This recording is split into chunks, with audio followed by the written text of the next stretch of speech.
Good morning, folks. My puppy dog let me sleep this morning till 6 o'clock. I feel like we're making progress. Oh, however, she does have a little bit more exuberance than usual. Yes, she does. Oh, yes, she does. What a good girl. Oh, oh, yes. Oh, yes. I don't know how this robe is going to do with her hair. I rather like this robe, but I'll tell you, it is heavy. Oh yeah, it is thick. Oh man, Turkish cotton. A little bit on the rough side, but that's kind of what you want with these. I mean, it's just, wow. It's luxurious. Now, right now the sound you're hearing is the heating system on this old rig. You've got two different switches you got to hit to make it work. Three actually, because I forgot about the third one, the diesel one. It's got a diesel fired power plant, which is much more efficient than propane. Much more efficient. So it doesn't cost anywhere near as much to run. And this fan is on high right now. It'll shut off when it hits temperature. I got it cranked way up. Oh boy, it's going to get toasty. And I can drop the fans down to a lower speed where they're barely audible. But this is trying to get some heat to the place, and the vents are mostly on the floor, so they kind of heat the floors. They claim that these have heated floors, but they don't. They have heat going on the floor, and man, does that towel get nice and cool in the mornings. Let's stop school shootings. Let's put an end to them. And in case you're wondering, the system, the elite, the government, the whoever it is that stole our nation is running it, doesn't care about us. For certain, they don't care about us. And our politicians don't care about us. And our governors don't care about us. Everything is a corporation for profit.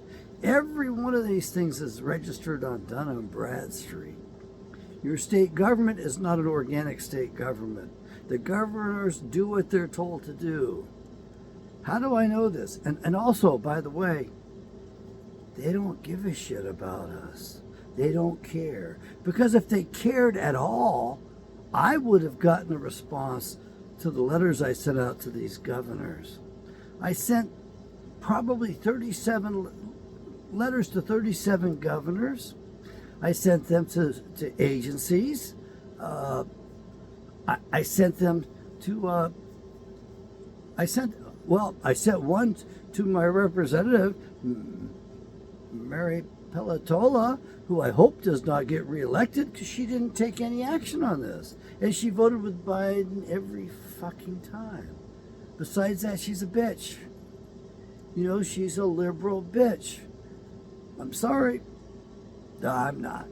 She's a freaking cunt. Now, that's a word that's too harsh. That word is reserved for the Wicked Witch of the West in Alaska. That would be Murkowski, who we tried to get rid of, and they stuck our asses with this ranked choice voting, which is no voting at all. So if you're in Alaska, if you're voting in Alaska, don't rank your votes. Vote one person for the office and fuck the rest of them. Because what happens when they do ranked choice voting is they play with those numbers any way they want, and it comes out the way they want. Don't give them any damn leeway anymore. Don't give them any leeway. If they cared about us, they would at least care about the children, and they would have acknowledged my letters. I actually got a hold of, I wrote several public figures, and I figured, David Bett. Oh, heck. I got to go look the name up. He's the Iranian dude. He calls himself, he doesn't call himself Persian, by the way. He calls himself, begins with the A. Oh. I'm not working on all cylinders this morning, folks, and I apologize. He's a Syrian. He identifies as a Syrian. That's right. David Bit. Good looking dude from Iran, Iranian, speaks English very, very formally. Intelligent man, highly educated. All he gives a shit about is his own name and making money. Because I tried to get through to him and gave him the same letter, and his people reached out, and all they wanted to do was they wanted me to pay him to guide me, to help me with my business. Really, what it comes down to is helping him with his business, and he's a millionaire by now. I know that for sure. He's an excellent interviewer, but even he doesn't give a shit about American children and the school shootings. Anybody out there give a shit about American children and school shootings? Pass this video around. Give me a thumbs up. Subscribe if you like. And I apologize because my format is so slow, so long-winded. But I'm used to 1-hour talk shows on the radio. I used to do shorts. That's what they called them, was 1 hour. I tried to do the half hour because the price went up too much. And the half hour was totally unacceptable. So, I mean, if you subscribe to me, that's what you're going to get. Please speed the videos up. Please do that. And I'd love for somebody to actually make the high points for me. Do the accounting. Do some sort of something so people can save some time and get the most salient points. But the fact is, they don't give a flying fuck, a rip ass about us or our children. And as far as guns go and being anti-guns, that's not what they're after. They're after killing us. They don't. It's not an anti. They want us not to have guns so they can do whatever they want to us. Because as Mao Zedong, one of their heroes, said, Mao Zedong, whatever. Everything comes at the end of a barrel of a gun. Colt 45. What was it called? Peacemaker. That's a good name for a gun. I know. Can do a lot of damage. It's not easy to shoot either. And men could really train in that. So I don't think I can look up David Bit, whatever it is. I know I've got him up here as a friend. So, and I don't see how you, all right. See if it pulls up friends on this. This is, Instagram is not such a good, David.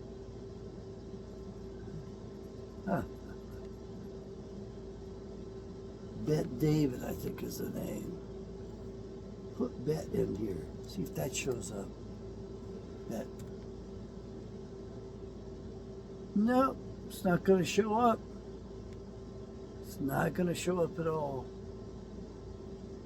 Fine. I don't like spending time on the computer anyway. I'm one of those guys that had those problems with it. So I avoid it. And I got friends who have had problems with it too. So we avoided it for a while and broke our bad habits. And we've gotten, we're better able to modulate ourselves and control ourselves. You see, the devil really is owning the country, really is controlling the country. They program up our asses all the time. And I was just talking with a fellow psychologist yesterday about how psychology, how they run experiments on us all the time, multivariate experiments, and they have contingencies for all the outcomes, and they're gathering the data on us. We're the ones that manage the plantation for our masters. However, as my psychologist friend said when I mentioned wokeness, he says, John, we started that. It came from psychologists. I told you, psychologists should all be put to death for what they did to this nation. So let's talk about that. Let's talk about that. The one family that was mentioned psychological family that was mentioned in the Bible, their history. Who published that? Who wrote that? Carroll Quigley, 1964, Tragedy and Hope. Carroll Quigley was a professor at Georgetown University, and Carroll Quigley was Bill Clinton's mentor. And Carroll Quigley was given full access to their records. And so he wrote a history on them. And he wrote 2 volumes and sent it to the publisher, Macmillan. And Macmillan said, it's nice, but we want you to reduce it to 1 volume. How I wish he had published both volumes. I wish Macmillan had allowed him to do both volumes, because the 1 volume is chock full of stuff, and I had trouble reading it because this man spoke accurately as a professor, and he was saying, he defined money, and I couldn't understand what he was saying. I mean, it didn't make any sense to me. Money should be regarded as a debt. What? What? That doesn't make any sense. Money's not a debt. Yes, he went into some details. Now, let me tell you a little bit about Tragedy and Hope. You can buy the paperback, but by the time the paperback came out, some of the institutions that he documented and some of the people whose names he wrote up were taken out. They asked him to take their names out. So when you buy the paperback copy of Tragedy and Hope, you don't get the full story that Quigley wrote. If you get a hardback copy, it's going to actually have the names that were omitted in the paperback copy. Now, I don't have a paperback copy. I've got 2 hardback copies. They only printed up 2,000 of those. That was it. All these others were copies. I got 2 copies. I paid $225 for it years ago, 2009, and the original one was going for $400. They didn't tell me the difference. I didn't know the difference. Or I wish I would have ponied up to get the original one, just so I really had it on the shelf. The original one's got to be worth at least $1,000 right now. If you happen to have an original copy, one of the 2,000 issues of Tragedy and Hope, hardback, I'd love to have it. I can't afford it. I don't have the money to give to you on that thing. I mean, I've got some, sure. But I'll tell you this, I didn't read it all the way through before, and I got 2 of these copies, so if I get an original, and one of my copies has been marked up a little bit, the other one's pristine. If I get an original copy, I will study one of the other copies, mark it up, and report back. And it's a long-ass book. However, they named the names of the people who were working in the background for what you call the New World Order, and it's not a New World Order. It's actually the old world being brought forward. That's what I say. There's no New World Order except the one under the cat you call Jesus Christ, who I call Yeshua the Messiah. You don't know his name? Buy one of my Bibles, read it regularly, you'll learn his name. It's Yeshua. And he's called the Messiah. He's not called the Christ. The word Christ isn't actually in the proper Bible. It was put in there. They put all kinds of landmines and traps in that Bible for us. Lorraine, lay down. No, down. Carroll Quigley wrote the name Seligman. The Seligman family was instrumental in tearing down this nation. However, there's a 1-letter difference in the way he spells Seligman and the way Martin Seligman spells his last name. Martin Seligman is a psychologist out of the University of Pennsylvania, and he did his research, and he's the father of learned helplessness. And his experiments were a bit unethical, and eventually they were regarded as being unethical and no institutional review board was going to allow them to be done. So he did some experiments which could not be done again. But I believe Martin Seligman took his work elsewhere, underground, if you will. So he hasn't been publishing it. These guys that are running the show, and by the way, half of us jackass psychologists, half of us assholes work behind the scenes for government. Maybe half of us have got licenses working for you. Oh, and also they work for corporations to a very large extent.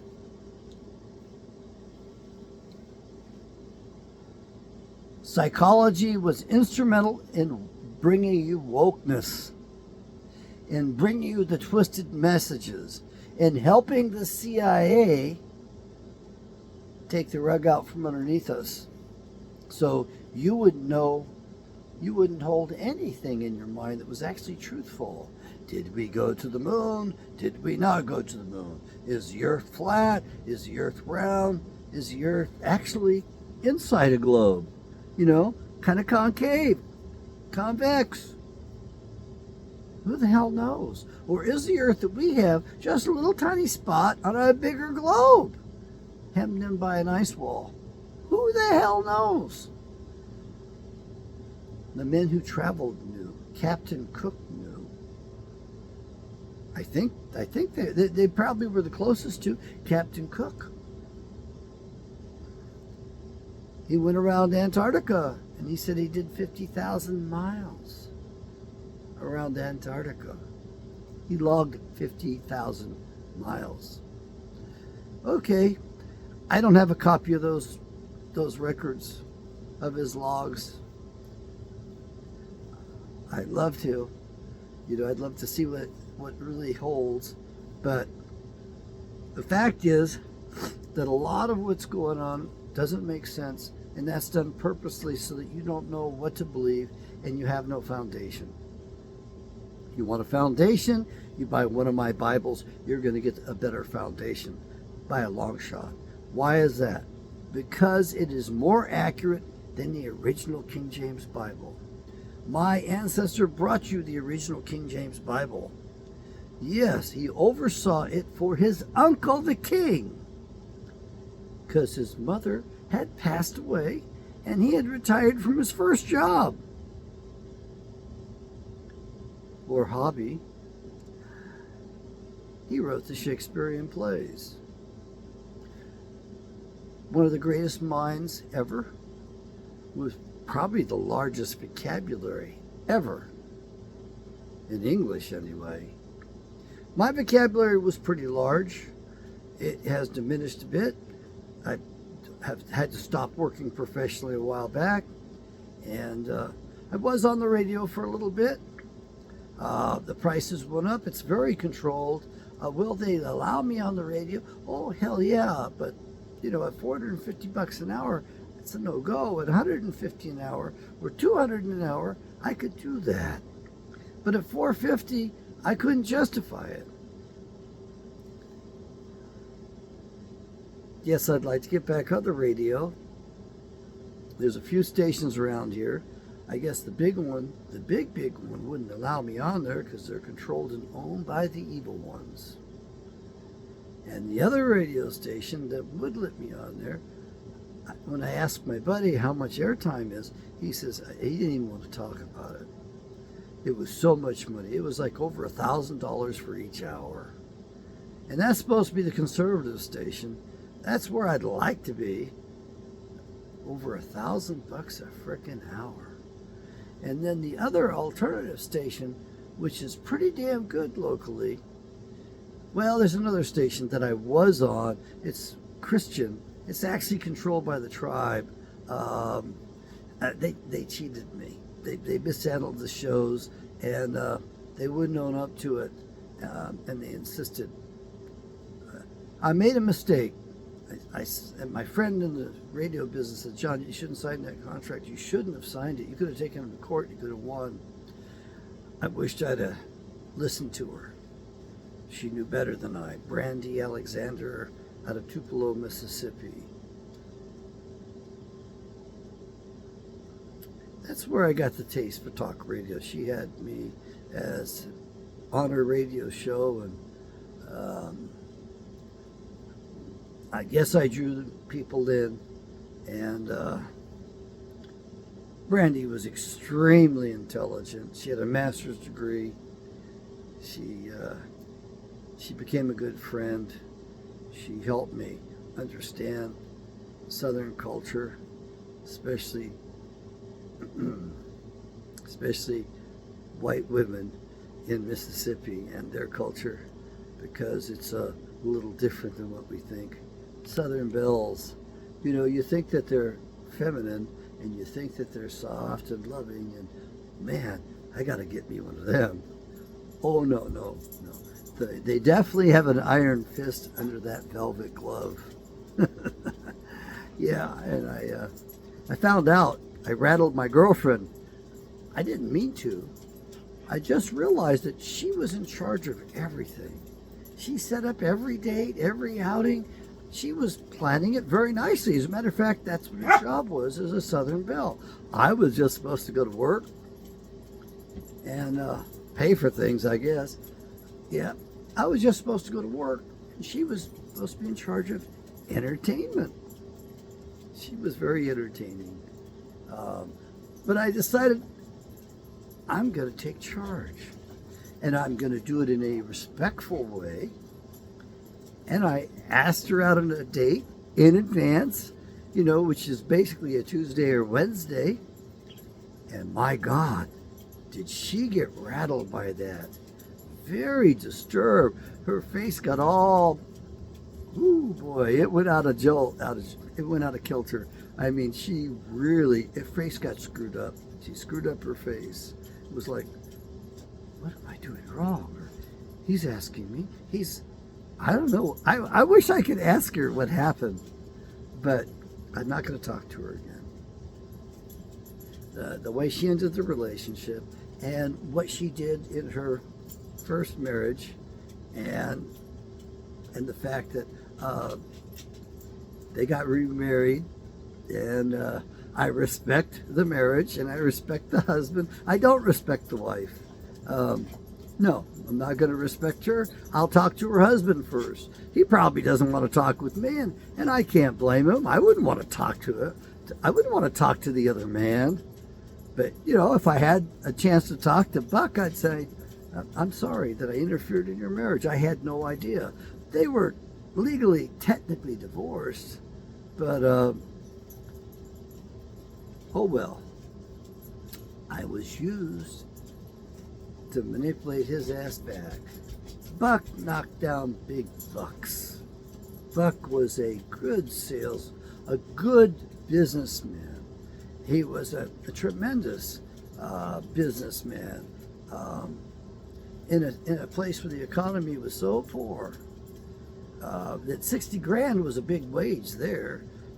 Buck was knocking down probably, I know he's over $250,000 a year now. Anyway, I didn't realize that I was interfering and being used. It wasn't the stupidest thing I ever did in my life. I did something much stupider than that, earlier than that. Anyhow, they don't care about us except to lord it over us. This is a dictatorial system. This is not a republic. It's not a frickin' democracy. I don't care what they say. And right now they're setting us up for a purge, a communist purge. They want to do one of the sacrifices that they always do to their gods. They want a bloodbath. And if they have their way, it won't be guns. It'll be swords and knives. They love that stuff, that bloodletting, the slow, sure death, because, man, you get hit by a sword or a knife, quite often they can't put you together again. Quite often, you're done. And it's kind of agonizing, kind of bloody, I guess. I don't want to see it. I didn't become a medical doctor. I'm so glad, because I couldn't stand the sight of blood. I couldn't handle it very well. So I became a psychologist ultimately. The top three professions in the country are medical doctors, who really are genociding our asses. They're liars, thieves, frauds, murderers, and genocidists, as you know through the last escapade, which they will not own up to yet, and they're going to continue to do that shit to you until you take a stand. And I think you should take a stand. I think you should take the ultimate stand if you have to. And I pray to God that you get away with it, because you will be defending other people, especially if they took one of your relatives' lives, and you know they killed it. They insist upon making 2.5 times the salary of the second highest paid profession in the United States of America, which would be your freaking attorneys. That's right. The Bar Association, through which they did that to the country. British Accreditation Regency. The British Crown, the kings and queens, rule over us to this day because of their damn attorneys who put it to us all the time. And by the way, they're not here legally, and they're not working here legally in America according to the 13th Amendment, which you dumbasses out there tell me, well, we can't go back to that, Dr. Kent. That'll never happen. You're going to do it or you're going to get killed. The 13th Amendment was ratified, was passed, was the law of the land, till Congress ignored it a year later. In 1813. That's your second worst profession, and they keep you in these bars and chains, enslaved. That's right. They're the ones that do this to you. And then you've got your third profession, which are we goddamn psychologists. And I say that quite literally. Most of us are liberal assholes. We want to make you dependent. We want to keep you coming back. It's good for business. We get to make a lot of money off you that way. And we lord it over you. We tell you we know better. We're the enforcers, and we're the ones that do the programming. We manage the plantation for our masters. And we're almost all anti-gun.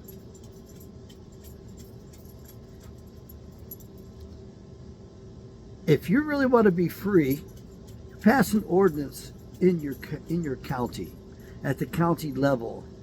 And your ordinance needs to say, if you're a man over such and such an age, you're required to own and possess, maintain firearms and ammunition. And you're local. I'm not going to dictate to you what's best for your county. You know what's best. So you can decide what they're going to have. I mean, you could dictate they're going to have crossbows. You could dictate longbows. You could dictate short swords. That's what was dictated in the revolutionary times. You had to have a short sword as a man. And you could dictate a smoothbore musket. That's what was dictated in revolutionary times. You had to have a smoothbore. Why a smoothbore? Because they could be reloaded quicker than a rifle. A rifle took longer to reload. And you had to have a rifle. So you had to have a rifle, a musket, and a short sword. And 200 rounds of ball and ample powder. That's what the law required. Some places they didn't need the law. Men knew that wasn't enough to anyway, so they had more. You know, most of the guys had more. And some men made cannon. Yes, those were in the militia. Those were legal for us. Oh, and by the way, just in case you're wondering, they had full automatics back then. Very rare, called a pickle gun. Go look it up. Pickle. P-U-C-K-E-L, I think. Pickle is how we say it. It's a pickle gun. They had other things, like they had Lewis and Clark traveled the country with a full automatic 50 caliber air rifle. And they always put on displays for the Indians wherever they went. You can bet when they fired those balls through a solid pine board that the Indians paid attention to that. And it was a friggin' air rifle, man, no gunpowder. I think that was done as a psychological thing to impress upon the natives that we got thunder, man. We could put this shit right through you. Don't fuck with us. Besides that, they were doing their best to get along with those people. I wish we had done better by them, because they made us better. They had things going that we don't have going. They enriched us for sure. And also, they were in the garden, baby.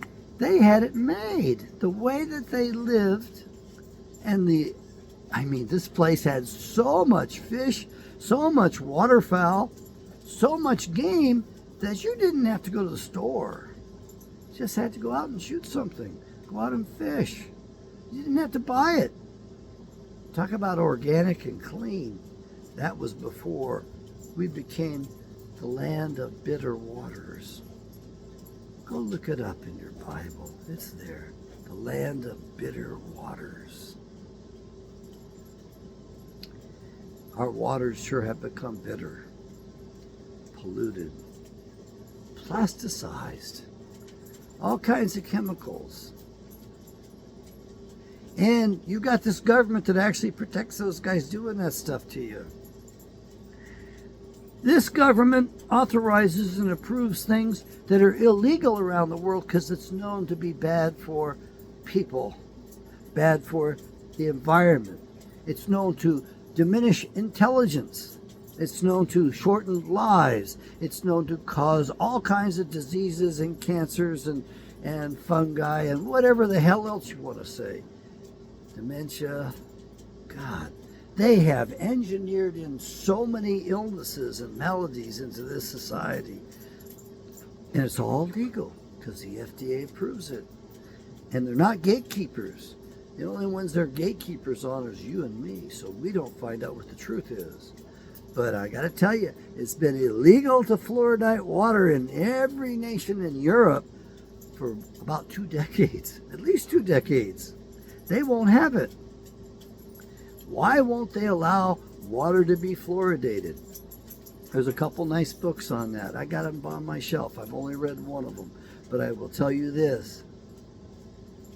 They shorten our lives and they drop our IQ by at least 11 full-scale IQ points. 11 minimum IQ points because of that stuff. Could you imagine Dr. Kent running at 11 IQ points higher? I can. Could you imagine yourself running at 11 full-scale IQ points sharper? Imagine how much quicker you would think. Imagine how much more receptive your senses would be to the environment. Your perception would be sharpened. Life would be richer. It would be more enjoyable for the most part. For some, it's going to be a little bit more painful.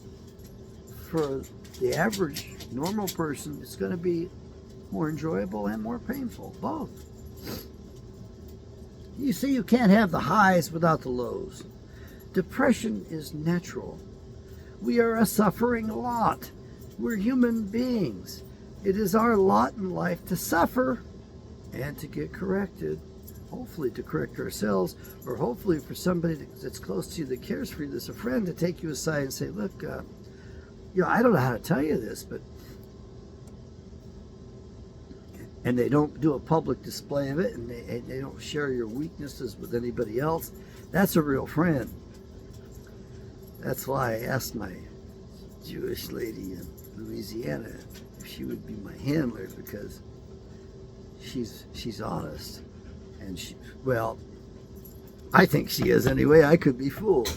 But I know damn well if I say something wrong or do something wrong, she's going to have a very honest, sincere reaction. And if I need correcting as a friend, she'll do it.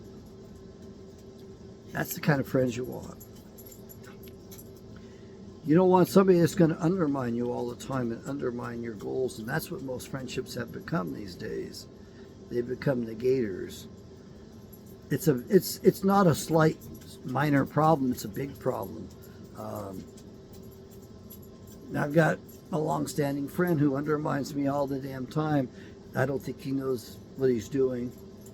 Or if he does, he doesn't care. He wants to lord it over me. The level of narcissism today is outstanding. Look up lover of self in the Bible. It's all in there, baby. Men will become lovers of selves. Or only after filling their stomachs, their appetites for whatever it is they want. Drugs, sex, rock and roll, gold, power, money, influence. I don't know about you, but that sounds getting to me. That's on high speed. There's the off position and the low speed position. The quality of heat is actually far better than the quality of heat from propane.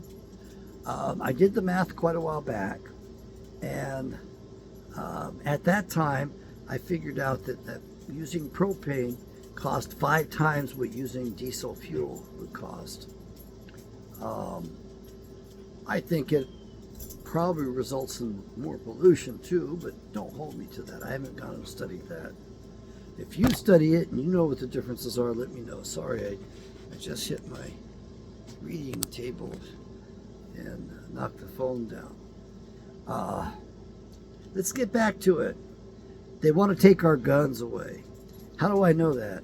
I wrote all of the anti-gun organizations. I wrote 7 letters. And I wrote pro-gun organizations too. And I wrote the director of the ATF. Not one response. You know, in the old days when we were America, if a man wrote a letter, he got a letter in response. And then later on, when we had telephones, if a man made a phone call, usually he was received. His phone calls were pretty rare then. And he'd get a response, even on the phone. But today we've lost that we've lost our culture. We've lost our ability to understand that a letter merits a letter in return. It doesn't merit a phone call in return. However, for the sake of clarification and to speed things up, a phone call is a good thing. Texting is disrespectful and controlling, and I don't like it very much. I mean, even the guys that are maybe 10, 20 years younger than me who go to insist on texting, I don't like it. I like to hear a voice. Unfortunately, my hearing's not doing very well. The stress from dealing with that RV disc repair place that damaged my rig in Apache Junction has taken its toll on me. I woke up deaf in my right ear. We did all the tests, and we found out it was due to stress. The strain that those yo-yos placed upon me caused inflammation, resulting in going stone deaf in the ear. I've got a little hearing back, but it's almost more annoying than it is useful because of the tinnitus and the distortions. And it's kind of like having double hearing, like double vision. It's kind of like that. It's more annoying than when I just had one ear going, honestly. But I pray, and I hope my ears can recover. That was my good ear. Please pray for me. Pray for me that my hearing, and I need to be grateful for what I have too. So I'm grateful for the recovery that I've been able to make. Something is going on, and the doctors are not looking at it properly. That's my hunch, that's my suspicion. And the standard of care, the standard of practice limits what they can do. So they can't do much with us because they won't get reimbursed unless they do exactly as they're dictated to by the health insurance company, which should be called health benefits, and that's what I will do my best to call them from here forwards, because there's no insurance. You don't get to choose the treatment. They dictate the treatment. It's a benefit that's dictated. So you have health benefits. That's what I have. The only people who get real good treatment pay cash and then don't even bother with the insurance companies. How bad is it? Let me put it this way. It's real bad, and the attorneys and the politicians have got our nuts nailed to the wall. Our nuts in a vice. I take a supplement, and I used to get it for free because I was a licensed practicing psychologist, and they wanted to get their stuff out there. Well, this supplement actually works against COVID.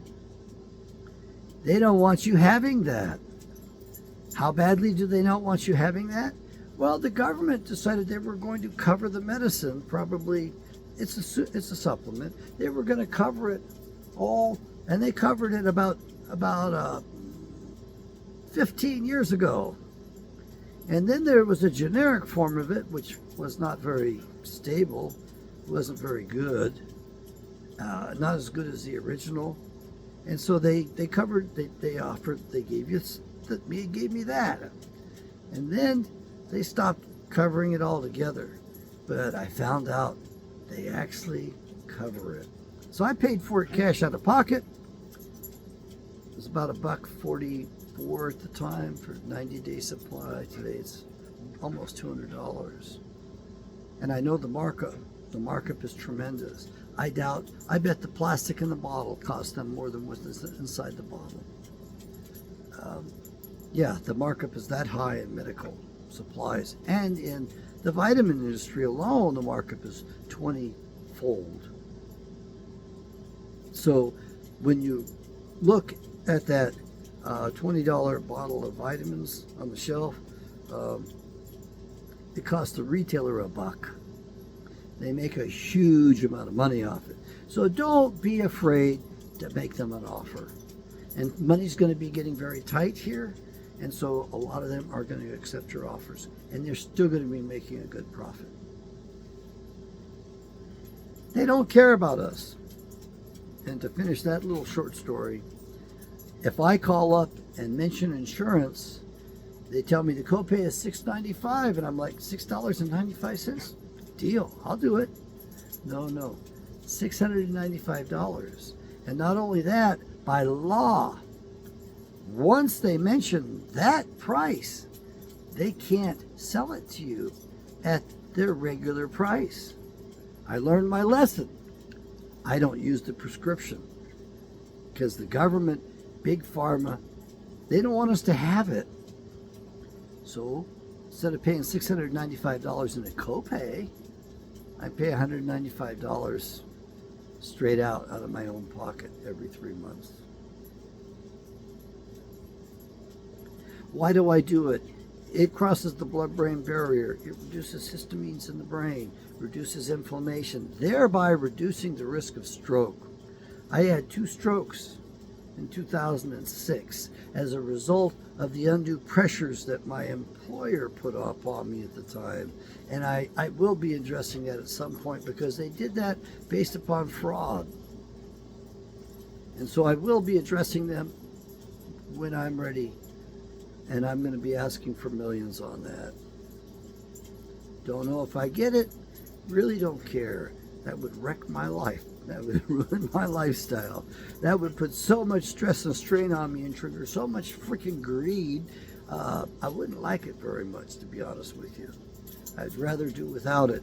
But I'd like to take it out of their hides And I'd like acknowledgement for the shit that they did to me. And I'd like it public.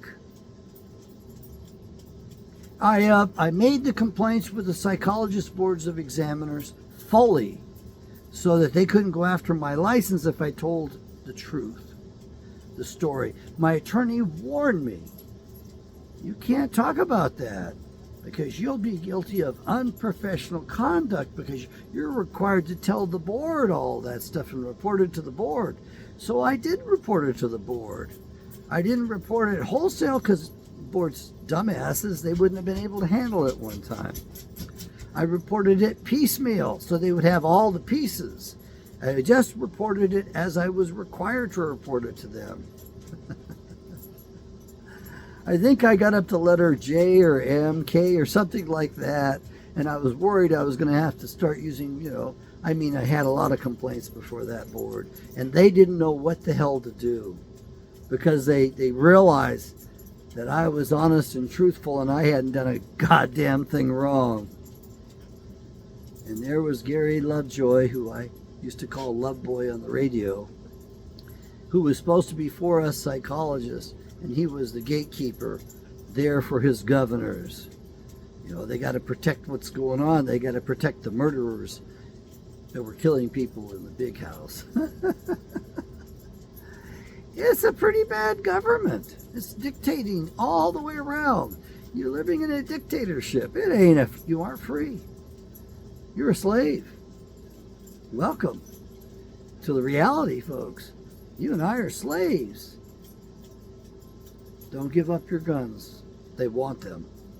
They want your guns. They want you and I dead. The telltale sign of that is the fact that they would not follow my suggestions. They wouldn't even contact me. If I was a senator or congresswoman, I would have had my number one staff member contact Dr. Kent about this letter. They wouldn't do it.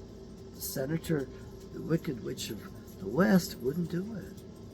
Murkowski wouldn't do it. Pelatola wouldn't do it. Nobody wrote me back. I wrote at least 57 letters.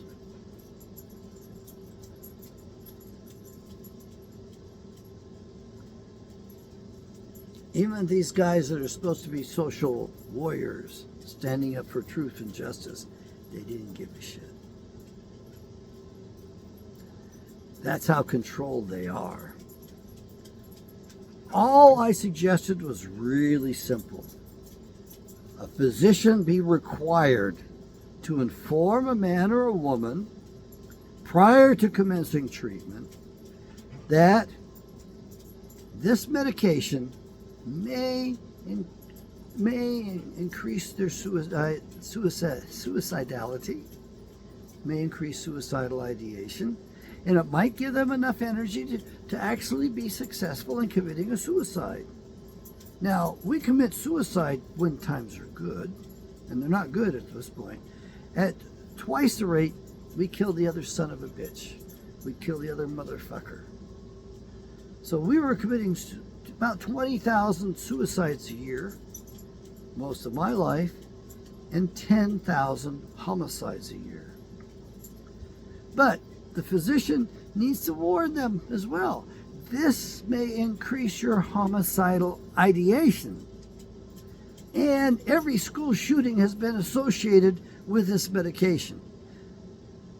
And while you are on it, I have to report, and you need to hand your guns to somebody else. You can't possess any firearm, any armament, while you're under this treatment until you've successfully completed it. And moreover, then I have to send you to 2 independent professionals, and they have to certify that you've successfully completed treatment and you're no longer on this medication and you are not likely a danger, and thereby may possess a firearm once again. And those 2 jackasses ought to be a psychiatrist. Heaven knows you worship the MDs, they're God. And a psychologist, not a master's level person Not even a PsyD, but a full PhD psychologist. And then you get your rights back. Now, if you're for it, let your gun associations know about that. I've let them know about that. They don't want to bring it forward. And my psychologist friend says, John, you don't want them to do that, because then they're going to go after all the other psych meds and say you can't have them while under psych meds or other medications and other treatments. There'll be no limit to it. I don't know about you, but I would like to save a few children. I would like to actually see school shootings go away completely. I know there might be one that slips through. And I realize also in half of the mass shootings, a firearm was involved. So, I mean, we can reduce the mass shootings too. I'm sorry, in half of the mass shootings, an SSRI treated jackass was involved. You can tell I'm emotional about this, and you can tell it's dear to my heart.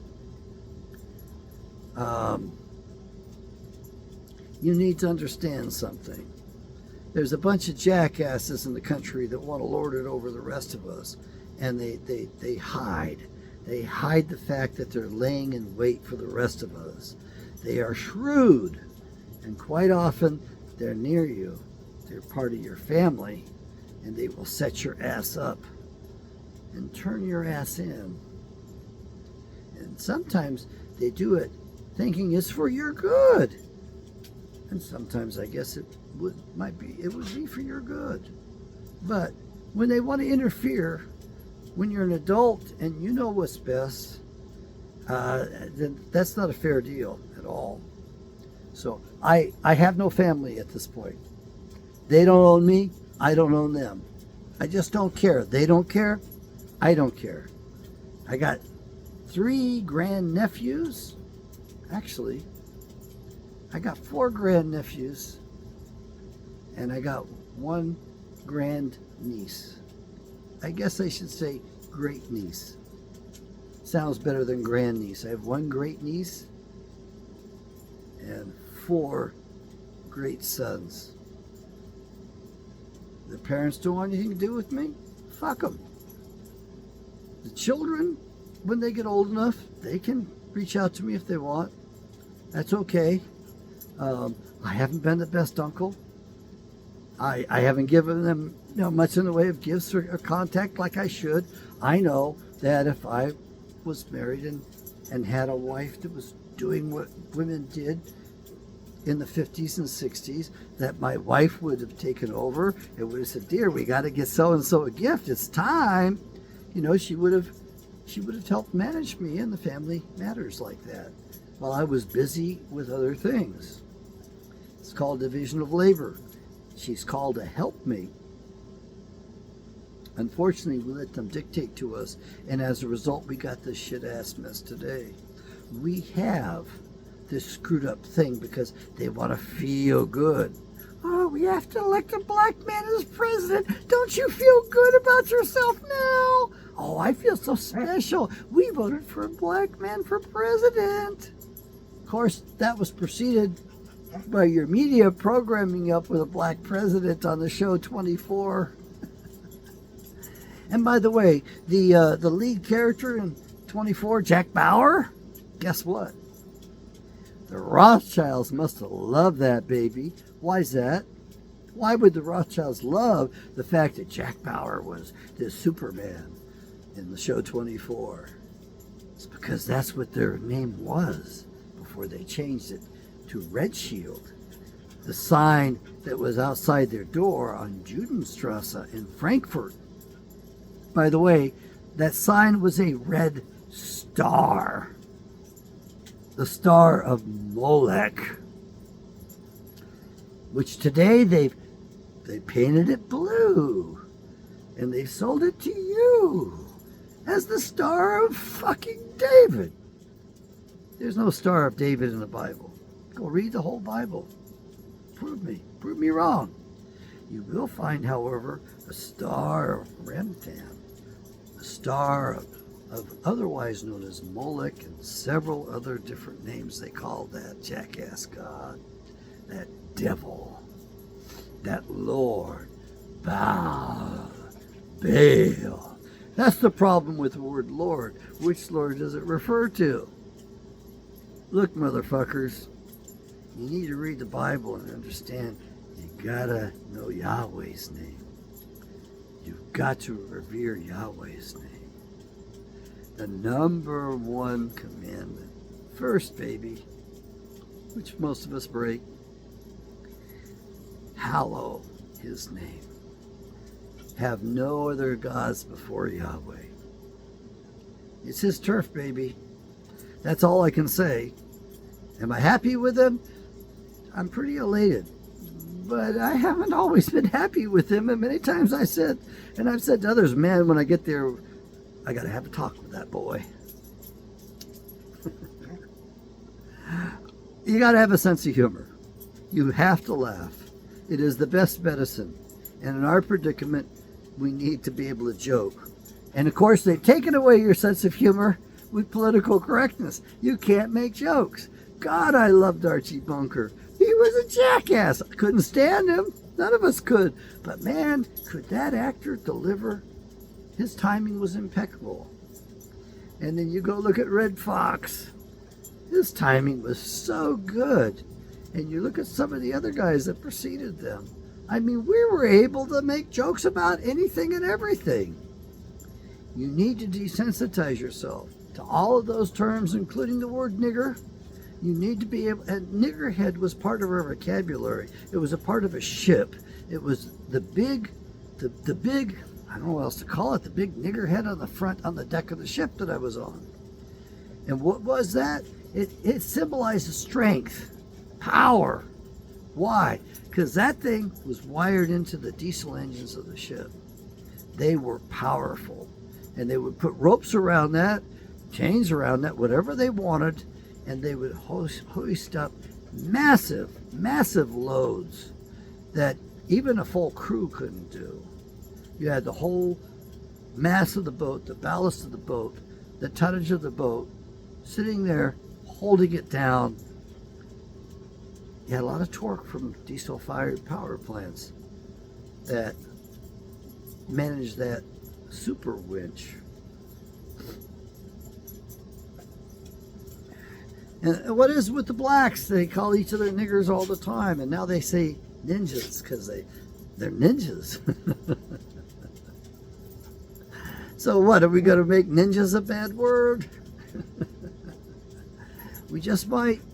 The establishment might, if a bunch of ninjas showed up whacking their asses, you know, they would, ninja would become a very bad term in short order. Lorraine, come lay down, down, down. Good girl. Stay. She doesn't like that command because she's not allowed to move a muscle. Well, she can move a muscle, but she's not allowed to move a paw.